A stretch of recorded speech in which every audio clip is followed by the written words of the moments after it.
এই ডাকসু এটা শুধু একটা নির্বাচন বা উৎসব নয়, এটা শিক্ষার্থীদের যে অধিকার, সেই অধিকার আদায়ের একটা প্ল্যাটফর্ম। এই ডাকসুর ভিতর দিয়ে ভোটাররা তাদের প্রকৃত বন্ধুদেরকে নির্বাচিত করে নিয়ে আসবেন। একটা প্রভাবমুক্ত ডাকসু। এখনও ডাকসু যে মানে বানচাল করার ষড়যন্ত্র চলমান আছে এবং সেটা থাকবে, সেগুলোকে মোকাবেলা করবেন শিক্ষার্থীরা। আর যেটা বলবো যে ঢাকা বিশ্ববিদ্যালয়ের শিক্ষার্থীরা সর্বোচ্চ রাজনৈতিক সচেতন শিক্ষার্থী।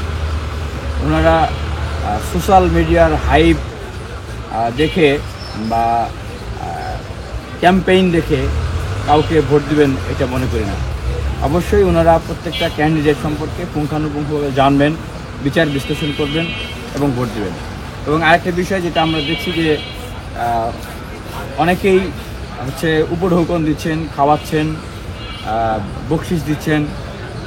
এটা এখন ওপেন সিক্রেট হয়ে গেছে ঢাকা বিশ্ববিদ্যালয়ে।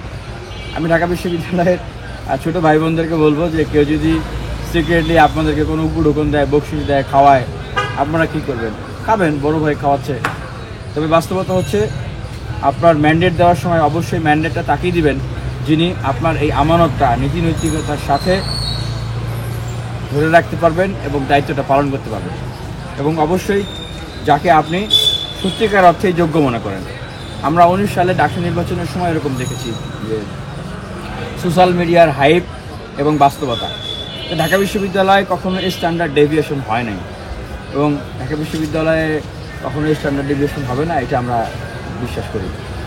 শিক্ষার্থীরা শেষ পর্যন্ত প্রকৃত অর্থেই ঢাকা বিশ্ববিদ্যালয়কে এই সময় নেতৃত্ব দেওয়ার জন্য যারা যোগ্য এবং সবাইকে সাথে নিয়ে চলতে পারবে এবং শিক্ষার্থীদের যে ভবিষ্যতের চাওয়া, বিগত দিনের সেই পেশি কালো টাকার রাজনীতিতে না গিয়ে একটা একাডেমিক এক্সেলেন্সের বিশ্ববিদ্যালয়ের দিকে অগ্রসর হওয়া, এই স্বপ্নগুলোকে যারা বাস্তবিক অর্থেই বাস্তবায়ন করতে পারবেন, শিক্ষার্থীরা যাদের উপরে ভরসা বিশ্বাস রাখবেন, অবশ্যই শিক্ষার্থীরা তাদেরকেই ম্যান্ডেট দেবেন। আচ্ছা, আচরণবিধি তো সেই শুরু থেকেই লঙ্ঘন হয়ে যাচ্ছে। যারা এতদিন নির্বাচন হতে দেয় নাই, বাধা দিয়েছিল, তারা এখন তাদের সর্বোচ্চ প্রভাব তারা খাটাচ্ছে নির্বাচনে জেতার জন্য। যখন দেখছে তাদের মাঠ ভালো না, তারা আবার বিভিন্ন ধরনের ষড়যন্ত্র করতেছে নির্বাচনকে বন্ধ করার জন্য। শেখ হাসিনা যেরকম হাইকোর্টের ঘাড়ে বন্দুক রেখে কোটাবন্দির বহালে ষড়যন্ত্র করেছিল, এখনও অনেকেই সেই হাইকোর্টের ঘাড়ে বন্দুক রেখে তারা আপনার এই নির্বাচন বন্ধ করতে চায়।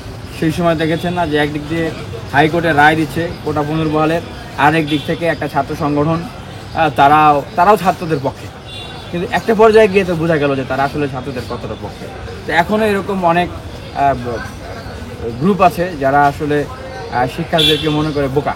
আসলে শিক্ষার্থীরা বোকা নয়, শিক্ষার্থীরা তাদের প্রকৃত বন্ধুদেরকেই আসলে এই নির্বাচনের ভিতর দিয়ে খুঁজে নেবে। আমি ঢাকা বিশ্ববিদ্যালয়ের শিক্ষার্থীর উপরে এই আহ্বানটি জানাবো যে সোশ্যাল মিডিয়াতে আনঅথেন্টিক পেজ বা সোর্স থেকে যে খবরগুলো ছড়ানো হয়, যে নিউজগুলো দেওয়া হয় বা যে ন্যারেটিভগুলো তৈরি করার চেষ্টা করা হয়, সাবকনসিয়াস মাইন্ডে এগুলো যেন আপনাদের মনে দাগ না কাটে, যেটা আমি মনে করি কাটবে না। ঢাকা বিশ্ববিদ্যালয়ের শিক্ষার্থীরা যথেষ্ট সচেতন। অবশ্যই আপনারা প্রত্যেকটা ক্যান্ডিডেটের অতীত, বর্তমান এবং ভবিষ্যতের যে ভিশন, এগুলো জেনেই তাদেরকে মেনে নেবেন। আমি বিশ্বাস করি তারা সেটি করবে, তার বাইরে হবে। ভাই, এই যে বিশ্ববিদ্যালয় প্রশাসনের যে ডাকসু নির্বাচনটা নাকি একটা ম্যাসাকার করে দিল, যে হাইকোর্টের রিট, ডাকসু নির্বাচন হবে না, আবার বললো যে হবে, এবং ওই যেই হবে বহাল রয়েছে বা স্থগিত বহাল রয়েছে, এটাই বললো আবার স্থগিত। এই যে একটা ম্যাসাকার অবস্থা, এটাতে আসলে শিক্ষার্থীদের মধ্যে কেমন? দেখেন, এটা ছিল একটা টেস্ট। যেমন শেখ হাসিনা একটু একটু করে টেস্ট করে দেখতো যে আসলে ছাত্ররা ক্ষুব্ধ হয় কিনা, ছাত্ররা আসলে মনোবল ভেঙে যায় কিনা। তো ঠিক এখনও টেস্ট করে দেখা হচ্ছে যে যদি শিক্ষার্থীরা বিক্ষুব্ধ না হতো, শিক্ষার্থীরা যদি থেমে যেত, তাহলে ডাকসু নির্বাচনের গতিপথ থামিয়ে দেওয়া হতো। কিন্তু ঢাকা বিশ্ববিদ্যালয়ের শিক্ষার্থীদের এই অধিকার হরণ করা এত সহজ না। অবশ্যই ঢাকা বিশ্ববিদ্যালয়ের শিক্ষার্থীরা আর নতুন করে গেস্ট রুম গণরুমে ফিরতে চায় না, আর নতুন করে দাস হতে চায় না, গোলাম হতে চায় না। এই ডাকসু সেই গোলামের জিঞ্জির থেকে একটা গণতান্ত্রিক লড়াইয়ের পথে সংগ্রাম, একটা আত্মসম্মান নিয়ে এই বিশ্ববিদ্যালয়ে সকল ছাত্রছাত্রী সবাই থাকবে, বাস করবে, এটা হলো সেই সংগ্রাম। সুতরাং এটাকে ষড়যন্ত্র করে আটকে দেওয়া সম্ভব নয়। আচ্ছা, অনেক ছাত্র নেতা বা সংগঠন, তাদের বিষয়ে অনেক সমালোচনা আছে, অনেক প্রশ্ন আছে। স্বাভাবিকভাবেই আপনি যখন নির্বাচনে আসছেন, সেই প্রশ্নগুলো তো উঠবেই, আপনাকে তো সেই প্রশ্নগুলোর উত্তর দিতেই হবে। তো এটা একটা বাস্তবতা। অবশ্যই আমি মনে করি শিক্ষার্থীরা এগুলো বিচার বিশ্লেষণ করবে। জয় নিয়ে কত আশা? আমি আমার যে জয়, আমি মনে করি যে 9ই সেপ্টেম্বর ঢাকা বিশ্ববিদ্যালয়ে একটা প্রভাবমুক্ত নিরপেক্ষ সুন্দর একটা অংশগ্রহণমূলক নির্বাচন হবে, যে বিউটি অফ ডেমোক্রেসি, ঢাকা বিশ্ববিদ্যালয়ের শিক্ষার্থীরা ভোট দিতে আসবেন, ঢাকা বিশ্ববিদ্যালয়ের শিক্ষার্থীদের বিজয় হবে। আমি মনে করি যে আমার বিজয় হলে ঢাকা বিশ্ববিদ্যালয়ের শিক্ষার্থীদের বিজয় হবে। অনেকেই দেখতেছি বলতেছে যে ছাত্র দলের ভূমিধস বিজয় হবে, ছাত্র শিবিরের তারাও বলতেছেন যে ছাত্র শিবিরের এরকম মানে রিমার্কেবল বিজয় হবে। ভাই, ঢাকা বিশ্ববিদ্যালয়ের সব ছাত্রছাত্রীরা ছাত্র দলও করে না, ছাত্র শিবিরও করে না, ছাত্র অধিকার পরিষদও করে না। তাহলে এখানে ছাত্র দল ছাত্র শিবিরের যদি বিজয় হয় তাহলে বাকি শিক্ষার্থীদের কী অবস্থা হবে? হ্যাঁ, যারা অন্য মানে মত পোষণ করেন, যারা কোনো রাজনীতি করেন না, তাহলে তাদের কী হবে?